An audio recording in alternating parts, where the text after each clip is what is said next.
Assalamu alaikum students. So today we are going to perform a practical of induction motor, and basically we are going to perform a practical of power factor correction. और power factor correction भी हम induction motor का power factor correct करेंगे। क्यों हम power factor correct करते हैं? क्योंकि जो जहाँ पे ये इंडक्शन मोटर्स यूज़ होती हैं लाइक इंडस्ट्रीज़ में, तो जहाँ भी रिएक्टिव पावर की कंजप्शन ज़्यादा हो जाती है तो फिर यूटिलिटीज़ कंपनीज जो होती हैं वो बेसिकली डिडक्शंस इम्पोज करना शुरू कर देती हैं। तो उन डिडक्शंस से बचने के लिए ज़रूरी होता है कि पावर फैक्टर को नियर टू यूनिटी जो है वो रेगुलेट किया जाए। अब नियर टू यूनिटी रेगुलेट किस तरह से कर सकते हैं? हम यूजिंग स्टैटिक कैपेसिटर्स कर सकते हैं। स्टैटिक कैपेसिटर्स को किस तरह कनेक्ट करेंगे इंडक्शन मोटर के साथ? बेसिकली पैरेलल में कनेक्ट करके फिर हम उस इंडक्शन मोटर का पावर फैक्टर इम्प्रूव कर सकते हैं। इसी तरह साइक्रोनस कंडेंसर्स को भी यूज़ किया जा सकता है, लेकिन आज जो प्रैक्टिकल है हमारा वो बेसिकली स्टैटिक कैपेसिटर्स के थ्रू हमने पावर फैक्टर को इम्प्रूव करना है इंडक्शन मोटर के। सबसे पहली चीज़ तो ये बहुत ज़रूरी होता है कि कोई भी सर्किट है उस सर्किट के अंदर मैक्सिमम जो कंजप्शन होनी चाहिए वो एक्टिव पावर की कंजप्शन होनी चाहिए। रिएक्टिव पावर जितना कम से कम हो उतना बेहतर है, बट क्योंकि इंडक्शन मोटर एक ज़्यादा रिएक्टिव पावर डिवाइस है और वो रिएक्टिव पावर को ज़्यादा कंज्यूम करती है, तो इट मीन्स के रिएक्टिव पावर तो वहाँ पर कंज्यूम होगा। बट अब वो रिएक्टिव पावर अगर हम खुद से स्टैटिक कैपेसिटर्स लगा के सप्लाई कर दें तो फिर ये होगा कि जो पावर सप्लाई है उस पर इतना ज़्यादा लोड नहीं आएगा। बजाय इसके कि power supply reactive power supply करे, हम खुद स्टैटिक कैपेसिटर्स लगा के उसको रिएक्टिव पावर दे देते हैं, जिससे उस इंडक्शन मोटर का पावर फैक्टर जो है वो इम्प्रूव हो जाता है। ओके, ऑब्जेक्टिव्स हमारे क्या हैं? Improvement of power factor by using static capacitors in parallel to the loads and terminal voltage improvements। जो रिएक्टिव पावर होता है, अगर रिएक्टिव पावर की कंपनसेशन की जाए, कंपनसेशन से मुराद के हम खुद से प्रोवाइड कर दें reactive power like static capacitor से या सिंक्रोनस कंडेंसर से, तो एक तो हमें एडवांटेज ये तो मिलेगा कि जी पावर फैक्टर इम्प्रूव होगा। दूसरा जो टर्मिनल वोल्टेजेस होंगे लाइक 3 फेज हैं तो 3 phase terminal voltages, line to line voltages and line to neutral voltage वो भी इम्प्रूव हो जाएंगे। वो भी जो है अगर 220 वोल्ट्स हैं line to neutral volt near to 220 हो जाएंगे अगर हम स्टैटिक कैपेसिटर्स लगा के पैरेलल में इंडक्शन मोटर के साथ कनेक्ट करते हैं। ठीक है, देन इक्विपमेंट जो यूज हो रहे हैं वो एसी सप्लाई सोर्स है, मींस 3 फेज एसी सप्लाई हमें चाहिए।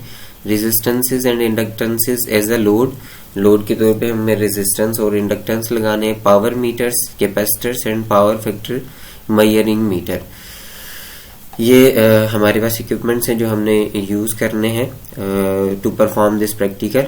सर्किट डायग्राम इस तरह से है कि हमने 3 फेज सप्लाई, यहाँ पे 3 फेज सप्लाई देनी है। ये कॉन्टेक्टर लगा हुआ है या हम कह लें कि कोई भी ब्रेकर लगा हुआ है जिसकी मदद से हमने इस मोटर को टर्न ऑन करना है। देन इस मोटर के साथ पैरेलल में हमने कैपेसिटर्स लगाए हुए हैं। कैपेसिटर्स को पावर फैक्टर इम्प्रूव करने के लिए या किसी भी सिंक्रोनस कंडेंसर को या कोई भी रिएक्टिव पावर सप्लाइंग डिवाइस जो होती है उसको हम पैरेलल में कनेक्ट करते हैं पावर फैक्टर इम्प्रूव करने के लिए, ना कि सीरीज में। ठीक है, ओके।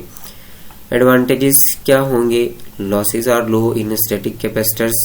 अगर हम सिंक्रोनस कंडेंसर यूज करेंगे तो वहां पर रोटेटिंग पार्ट्स ज्यादा होते हैं, तो as compare to synchronous condenser यहाँ पर स्टैटिक मशीन है या स्टैटिक डिवाइस है हमारे पास कैपेसिटर्स की फॉर्म में, तो जो लॉसेज होंगे वो बहुत कम होंगे क्योंकि कोई मूविंग पार्ट नहीं है।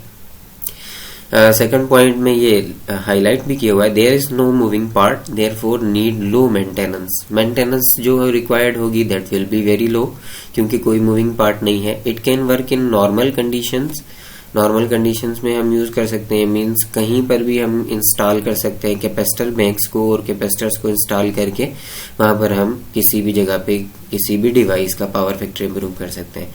Do not require a foundation और इंस्टॉलेशन, एक अलग से हमें फाउंडेशन या इंस्टॉलेशन नहीं चाहिए जो कि सिंक्रोनस कंडेंसर के केस में हमें चाहिए। एक प्रॉपर जो है वो फाउंडेशन चाहिए होगी, बट यहाँ पर फाउंडेशन या कोई इतनी ज्यादा हैवी इंस्टॉलेशन की जरूरत नहीं पड़ती। They are light weight so it can be easy to install, बहुत लाइट वेट है, तो कहीं पर भी हम इनको इंस्टॉल कर सकते हैं। डिसएडवांटेजेस क्या है? The age of static capacitor bank is less, इतनी ज़्यादा एज नहीं होती, दोबारा फिर हमें इनको बैंक्स को रिप्लेस करना पड़ेगा किसी दूसरी बैंक के साथ। With changing load we have to on और ऑफ द कैपेसिटर बैंक, हमें ऑन और ऑफ करना पड़ेगा, चाहे हम ऑटोमेटिकली किसी तरह से कर लें, लेकिन हमारे पास ये चॉइस नहीं होगी कि हम वेरिएबल जो है वो रिएक्टिव पावर सप्लाई करें। एक कैपेसिटर बैंक फिक्स है या किसी भी एक बैंक की जो वैल्यू है रिएक्टिव पावर सप्लाई करने की, हमें वही वैल्यू स्विच ऑन या ऑफ करनी है। हमारे पास ये नहीं है कि हम 0 से स्टार्ट करें और 10 VAR तक एक कंटिन्यूअस जो है वो रिएक्टिव पावर ले लें। या तो हम 0 पे रहेंगे या फिर 10 पे रहेंगे, क्योंकि या हमने ऑन करना है कैपेसिटर बैंक को या ऑफ करना है। Which cause switching surges on the system, अब उसकी वजह से क्या होता है, स्विचिंग सर्जेस आते हैं सिस्टम पे। ठीक हो गया। If the rated voltage increases then it cause damage to it, अब रेटेड वोल्टेज अगर बढ़ जाते हैं लाइक 220 वोल्ट से बहुत ज्यादा बढ़ गए, क्योंकि स्विचिंग सर्जेस आती हैं, वोल्टेजेस की फॉर्म में भी आ सकती हैं, करंट्स की फॉर्म में भी आ सकती हैं, तो फिर जो रेटेड वोल्टेज हैं वो बढ़ जाएंगे। रेटेड वोल्टेज बढ़ने से डैमेज हो सकता है, जो इंसुलेशन है वो डैमेज हो सकती है। हमारे पास जो इंडक्शन मोटर है उसकी जाहिर है वाइंडिंग है, वाइंडिंग की इंसुलेशन होती है, तो वो इंसुलेशन डैमेज हो सकती है, और जब इंसुलेशन डैमेज होगी तो फिर जाहिर सी बात है पूरी की पूरी वाइंडिंग जो है वो डैमेज हो सकती है। Once the capacitor is spoiled then repairing is costly, अब रिपेयरिंग इसकी बहुत ज्यादा कॉस्टलियर है।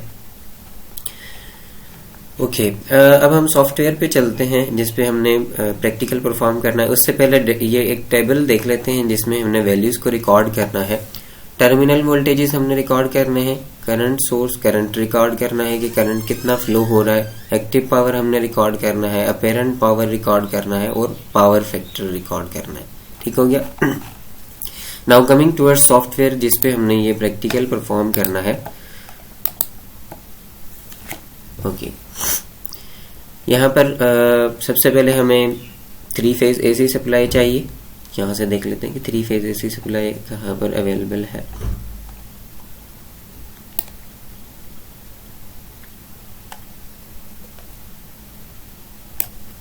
Okay, this is power supply,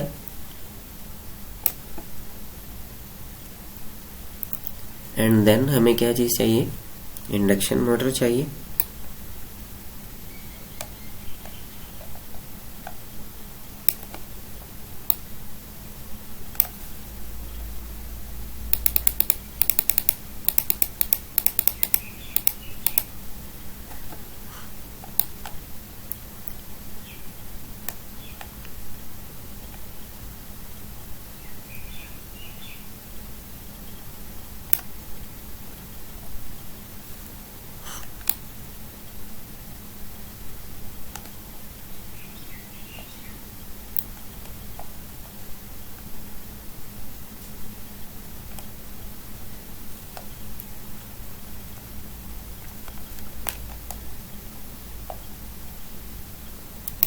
okay, this is 4 pole squirrel cage induction motor, ये भी हम यहाँ पे इंस्टॉल कर लेते हैं।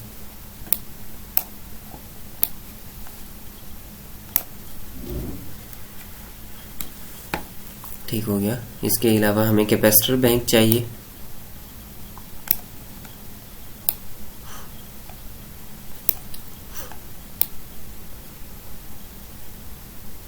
कैपेसिटिव लोड ले लेते हैं। कैपेसिटिव लोड हमने इंस्टॉल कर लिया। ओके, डेटा एक्विजिशन इंटरफेस हमें चाहिए।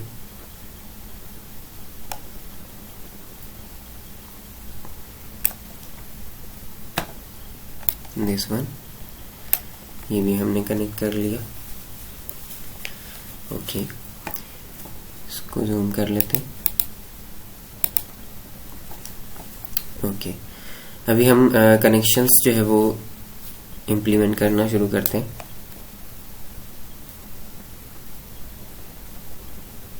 सबसे पहले हम एमीटर्स के थ्रू इसको सप्लाई देते हैं इंडक्शन मोटर को, क्योंकि इसको 3 फेज सप्लाई देनी है। फिलहाल मैं इसको यहाँ पे कनेक्ट कर देता हूँ। कनेक्ट नहीं हुआ, दोबारा कर लेते हैं। 3 फेज हमने सप्लाई देनी है, तो 3 फेज सप्लाई हम एमीटर्स के थ्रू देंगे, और ये वेरिएबल सप्लाई है 4, 5, 6 और n terminal. This is variable 3 phase AC supply, और ये फिक्स जो है वो एसी सप्लाई है। ठीक हो गया। तो हम इस पे वेरिएबल सप्लाई अप्लाई करेंगे, और उसके बाद फिर हम इसकी जो स्पीड वगैरह है उसको हम इंक्रीज करते जाएंगे। इसकी जो रेटेड स्पीड है on rated voltage that is 1500 RPM. यहाँ से हम जूम करके देख भी लेते हैं।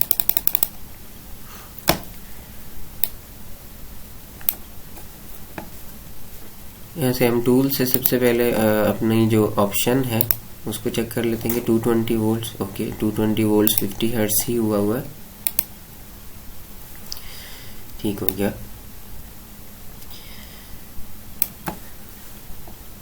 और जूम कर लेते हैं।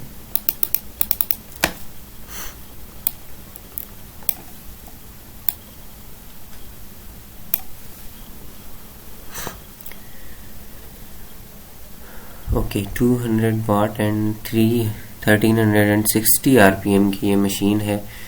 इन केस ऑफ मोटर 200 वाट और 0.78 पावर फैक्टर, 360 रेवोल्यूशन पर मिनट। ओके, ठीक हो गया।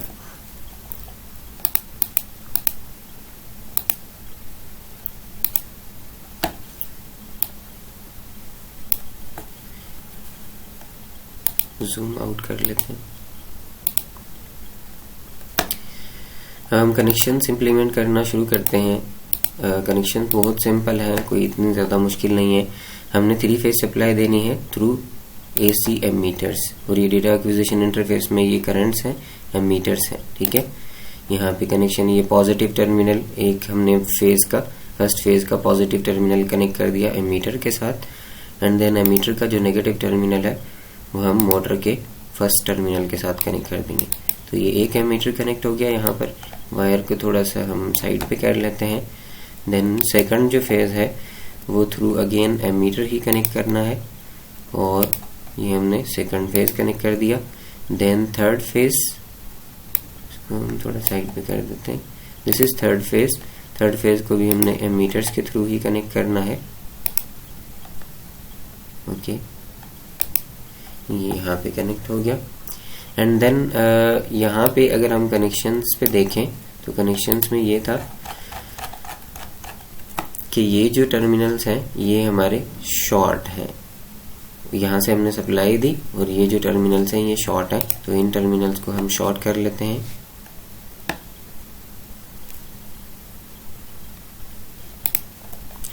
Okay, these are the terminals, इनको हम शॉर्ट कर लेते हैं। यहाँ पे शॉर्ट हो गया, देन ये शॉर्ट हो गया। ठीक हो गया।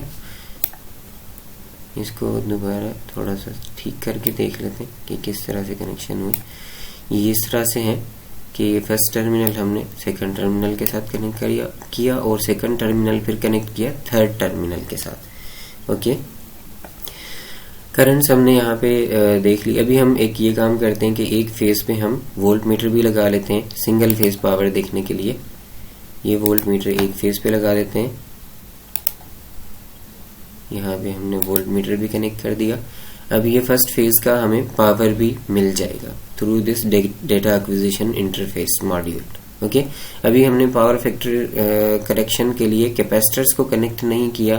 For the time being without connecting the capacitor हम इस मोटर को रन करके देख लेते हैं कि मोटर का पावर फैक्टर क्या है, और उसके बाद फिर हम कैपेसिटर्स को इंस्टॉल करेंगे। फिर देखेंगे कि पावर फैक्टर इम्प्रूव होता है या नहीं होता, और कितना किस तरह से इम्प्रूव होता है। ये 24 वोल्ट एसी सप्लाई हमें कनेक्ट करनी होगी ताकि इस डेटा एक्विजिशन इंटरफेस को हम पावर ऑन कर सकें। ठीक हो गया। दिस इज वेरी इंपॉर्टेंट कि जी हमने 24 वोल्ट एसी सप्लाई इसको सप्लाई देनी है। ओके, देन टर्न ऑन कर लेते हैं। ये टर्न ऑन हो गया तो ये पावर हो गया in data acquisition interface module. Then अभी यहाँ से हम 3 फेज एसी सप्लाई भी दे देते हैं। ओके, ये हमने ब्रेकर स्विच जो है वो ऑन कर लिया, ब्रेकर। देन वोल्टेज को इंक्रीज करते हैं। ये सेलेक्टर स्विच हमने कनेक्ट किया हुआ है 4 और N पे हमने सेलेक्ट किया हुआ है। जाहिर सी बात है 4 और N पे जो वोल्टेजेस होंगे 5 और N पे भी वही होंगे, 6 और N पे भी वही होंगे। तो फिलहाल हमने 4 और N पे सिलेक्टर स्विच को कनेक्ट किया हुआ है। जूम कर लेता हूँ, एक बार हम देख भी लेते हैं। ये 4 और N पे मैंने सिलेक्टर स्विच को, इस सिलेक्टर स्विच को जहाँ पे रखेंगे ये वहाँ के वोल्टेजेस हमें इंडिकेट कर देगा कि उन टर्मिनल्स पे फॉर द टाइम बीइंग कितने वोल्टेजेस हैं।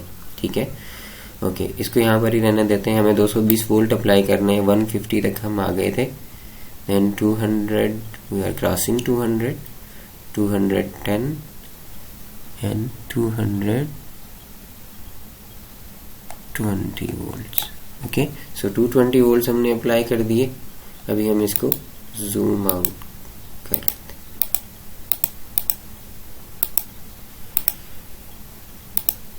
सो motor is in operational condition. Motor ने रोटेट करना स्टार्ट कर दिया है। हम रीडिंग्स देख लेते हैं कि डेटा एक्विजिशन इंटरफेस पे वैल्यूज क्या है रीडिंग्स की। Okay, this is metering window. यहाँ से हम इसको ओपन करेंगे।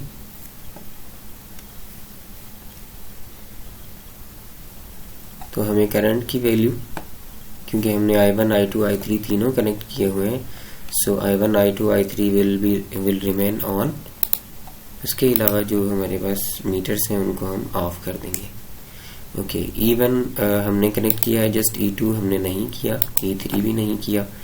और यहाँ पर जो E1 है, I1 और E1 के थ्रू हमने पावर भी देखना है, तो यहाँ पे हम पावर भी देख लेते हैं। और एक मीटर हम एडिशनली एक मीटर ऑन कर लेते हैं। व्यू में जाएंगे, meter setting, power factor E1 I1, meter हम सिलेक्ट कर लेते हैं। यहाँ से ये हम गलती कर रहे थे, यहाँ से मीटर नहीं सिलेक्ट कर रहे थे। ओके, M2 सिलेक्ट कर लेते हैं। ठीक है, M2 हमने सिलेक्ट कर दिया, यहाँ से अप्लाई कर देंगे। ओके, अब M2 पे जो है वो फिलहाल वोल्टेज आ रहा है। हमने क्या करना था, पावर फैक्टर करना था। अभी हम दोबारा जाते हैं, यहाँ व्यू में मीटर सेटिंग, और हमने पावर फैक्टर देखना है। पावर फैक्टर किस मीटर पे, M2 पे E1 और I1 को यूटिलाइज करते हुए अप्लाई कर देते हैं एंड देन ओके कर देते हैं। तो ये हमारे पास अभी पावर फैक्टर आ रहा है, जो कि बहुत ही लो पावर फैक्टर है। अभी हमने लोड को ही कनेक्ट नहीं किया इंडक्शन मोटर के साथ। विदाउट कनेक्टिंग द लोड हम पावर फैक्टर इम्प्रूवमेंट जो है वो इसकी देखना चाह रहे हैं। ओके, अभी हम ये करते हैं कि कैपेसिटर्स इसके साथ इंस्टॉल करते हैं, और कैपेसिटर जाहिर सी बात है पैरेलल में इंस्टॉल करने, तो पैरेलल में कनेक्ट करके फिर हम देखते हैं कि उनका इफेक्ट क्या होता है। इस वैल्यू को रिकॉर्ड कर लेते हैं विदाउट कनेक्टिंग द कैपेसिटर। हमारे पास जो वैल्यूज हैं,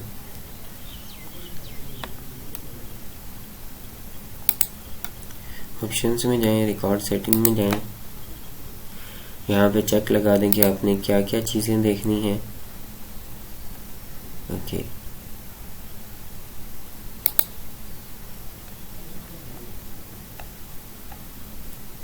I1, I2 एंड I3 ये भी हमने देखना है। ओके, एक हमने पावर भी देखना है, तो ये भी ऑन कर लेते हैं। वोल्टेज हम देख रहे थे E2 पे, अप्लाई। ओके एंड ओके, अब हम रिकॉर्ड करेंगे यहाँ पर, तो वैल्यूज रिकॉर्ड हो जाएंगी। यहाँ पर ये एक चीज नोट करें, तो ये दोनों मीटर्स पे पावर फैक्टर आ रहा है। एक पे हमने वोल्टेज करना है और एक पे पावर फैक्टर कर लेते हैं। तो मीटर 1 पे हम वोल्टेज कर लेते हैं और मीटर 2 पे हम पावर फैक्टर कर लेते हैं। विंडो हम मिनिमाइज करते हैं इसको, और मीटरिंग विंडो पे जाते हैं। यहाँ पे व्यू में जाते हैं, मीटर सेटिंग, और मीटर 1 सिलेक्ट करते हैं, मीटर 1, और इस पे हमें क्या चाहिए, वोल्टेज चाहिए। ओके, E1 चाहिए एंड देन अप्लाई कर देते हैं, ओके कर देते हैं। ठीक है, तो यहाँ पर वोल्टेज आ गया और यहाँ पर पावर फैक्टर आ गया। अभी हम कनेक्ट कर लेते हैं कैपेसिटर्स को। कैपेसिटर्स को पैरेलल में कनेक्ट करना होता है। सबसे पहले तो इसको हम स्टार में कनेक्ट कर लेते हैं कैपेसिटर बैंक को। ओके, वो कह रहा है कि जी आप इसको टर्न ऑफ कर लें, उसके बाद दोबारा से टर्न ऑन करें।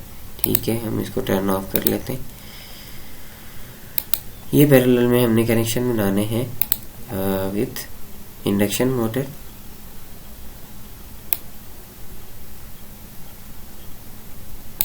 Okay, this is connected with phase number 1. This is connected with phase number 2 and this is connected with phase number 3. अभी कोई कैपेसिटर जो है वो टर्न ऑन नहीं है, सारे के सारे कैपेसिटर्स टर्न ऑफ है, जीरो पोजीशन पे है। इट मीन्स सारे कैपेसिटर्स टर्न ऑफ है। तो जो पहली रीडिंग है हम वो रिकॉर्ड कर लेते हैं।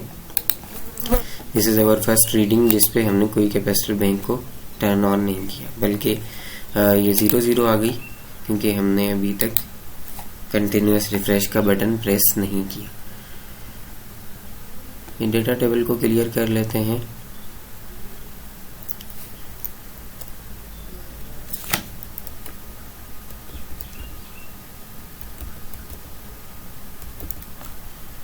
ओके, अभी दोबारा से हम रिफ्रेश करते हैं टेबल को। टेबल पे जाते हैं, टेबल को रिफ्रेश करते हैं। ये हमने क्योंकि हमने टर्न ऑफ किया हुआ है ब्रेकर को, तो ये रीडिंग फिलहाल रिकॉर्ड नहीं होगी। तो अब दोबारा से टर्न ऑन करते हैं। ये टर्न ऑन किया, ये हमने टर्न ऑन किया। ओके अभी रीडिंग्स आ जाएंगी। ये रीडिंग्स आ गई। अभी हम रिकॉर्ड भी कर लेते हैं डेटा टेबल में। कोई कैपेसिटर टर्न ऑन नहीं है। ओके, कोई कैपेसिटर टर्न ऑन नहीं है। उस पोजीशन पे या उस पॉइंट पे हमारी जो वैल्यूज हैं वो ये हैं। अभी हम ये कैपेसिटर बैंक को भी देख लेते हैं कि हमारे पास वैल्यूज क्या हैं कैपेसिटेंसेस की, फिर वो हम टर्न ऑन कर लेंगे। ये 4400 ओम कैपेसिटिव रिएक्टेंस वाला कैपेसिटर है। ये 0.72 माइक्रोफेरेड का कैपेसिटर है। हर फेज पे हम, क्योंकि बैलेंस कंडीशन में हमने टर्न ऑन करना होता है, तो हर फेज पे 0.72 माइक्रोफेरेड का कैपेसिटर जो है वो टर्न ऑन कर लेते हैं। This will increase reactive power. Means reactive power जो आपका सप्लाई से आ रहा था वो डिक्रीज हो जाएगा, बट यहाँ से रिएक्टिव पावर सप्लाई होना शुरू हो जाएगा।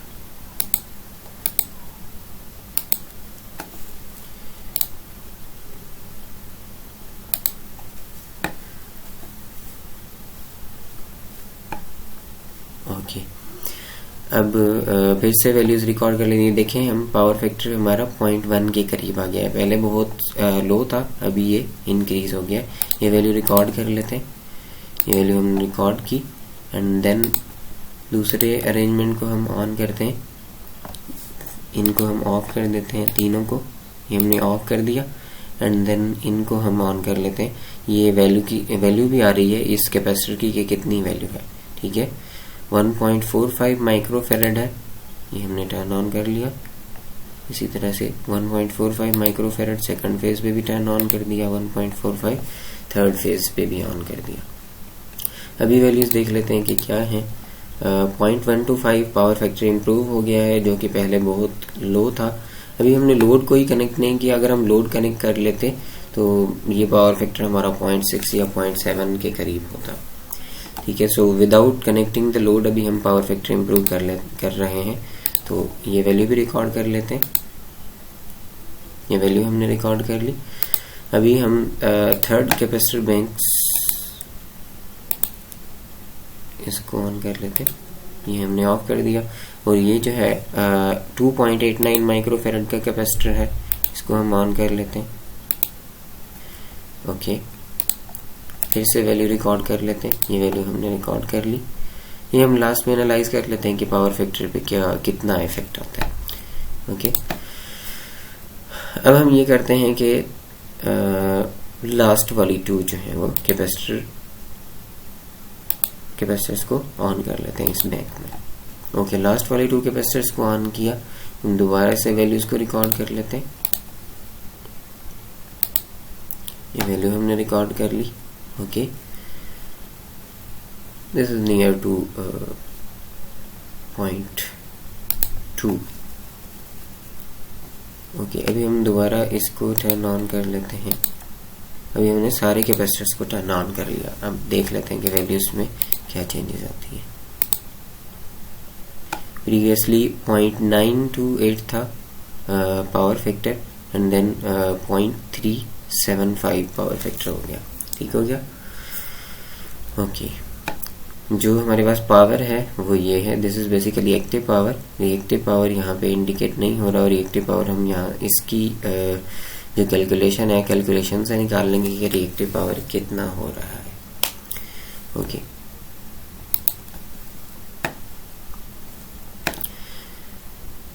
So this was all about power factor improvement. Practical हमने देखा कि कैपेसिटर्स जिस तरीके से हम स्विच ऑन करते हैं तो पावर फैक्टर जो है वो इम्प्रूव होता चला जाता है।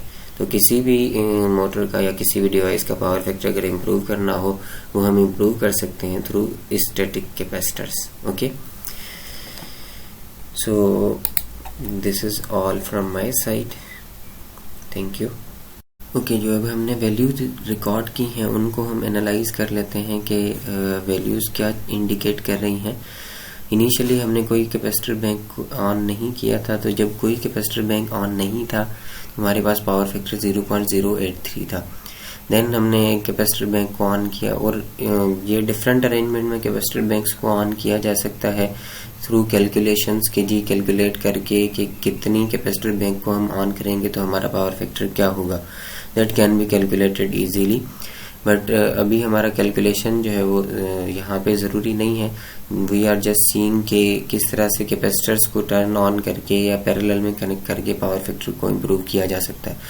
यहाँ पे 0.083 था तो 0.099 हो गया। हमने एक कैपेसिटर बैंक्स अरेंजमेंट को यूज़ किया, देन सेकंड अरेंजमेंट को यूज़ किया तो 0.126 हो गया। This is improved from previous value. Then 0.256 हो गया, 256 मीन्स ये 0.126 से इम्प्रूव हो गया। देन 0.928 हो गया। This is near to unity power factor and that is desirable. This is near to 0.99 होना चाहिए, बट ये 0.99 के बिल्कुल करीब है। तो this is very good condition के जी पावर फैक्टर हमारा 0.928 के करीब आ गया है। देन करंट्स जो है, करंट्स की वैल्यूज भी हमारे पास डिक्रीज होती चली जाएंगी, क्योंकि रिएक्टिव पावर की जो कंजप्शन है वो डिक्रीज हो रही है। ओवरऑल जो हम सप्लाई से रिएक्टिव पावर ले रहे थे वो डिक्रीज हो रही है, तो रिएक्टिव इन करंट्स की जो वैल्यूज हैं वो भी डिक्रीज होती चली जाएंगी। ओके, जब यूनिटी पावर फैक्टर हो जाएगा this current will nearly equal to zero, not exactly zero but nearly equal to zero. इसी तरह से बाकी के जो तीनों फेजेस हैं, तीनों फेजेस पे करंट्स की वैल्यू सेम होंगी, क्योंकि तीनों फेजेस पे अभी कोई भी लोड नहीं है। अगर हम लोड अप्लाई करेंगे तो वो भी तीनों फेजेस पे सेम ही होगा। और पावर फैक्टर जो पावर जो है वो एक्टिव पावर 5.33 से हमने स्टार्ट किया और ये 5.299, ये डिक्रीज हो गया थोड़ा सा, इतना ज़्यादा मतलब स्लाइटली डिक्रीज हुआ है, इतना ज़्यादा डिक्रीज नहीं हुआ। अब अगर हमें अपेरेंट पावर कैलकुलेट करना है, लेट सपोज हमने यहाँ पे अपेरेंट पावर कैलकुलेट करना है, तो अपेरेंट पावर को किस तरह से कैलकुलेट करेंगे। We have value of voltage, we have values of currents. तो at particular value of voltage and at particular value of current we can calculate the value of apparent power. हमारे पास active power है, अगर हम इस तरह से calculate करना चाहें उसको अपेरेंट पावर को, तो अपेरेंट पावर इनकी मदद से भी कैलकुलेट किया जा सकता है, पावर, एक्टिव पावर और पावर फैक्टर की मदद से भी। But this is very easy कि जी आप E1 और I1 को मल्टीप्लाई कर दें, तो क्योंकि हमारे पास वोल्टेज एक ही है बट तीनों फेजेस पे वोल्टेजेस जो होंगे वो सेम होंगे, E1, E2 एंड E3 तीनों के जो वोल्टेजेस होंगे फेजेस पे वो सेम होंगे। सो E1 can be multiplied with I1, that is 220 into 0.291, तो हमारे पास अपेरेंट पावर की वैल्यू आ जाएगी। तो हमने एनालाइज कर लिया कि अगर हमने कैपेसिटर बैंक्स को टर्न ऑन किया पैरेलल में, जितनी ज़्यादा कैपेसिटर्स की वैल्यूज़ को टर्न ऑन किया तो हमारे पास पावर फैक्टर जो है वो इम्प्रूव होता चला गया। और यही हमारा बेसिक पर्पस था कि हम ये करें कि जी पावर फैक्टर को इम्प्रूव करें, और ये हमने देख भी लिया कि वाकई पावर फैक्टर जो है वो कैपेसिटर्स को स्विच ऑन करने से in parallel with any device हमारा पावर फैक्टर इम्प्रूव हो जाता है। Okay, thank you.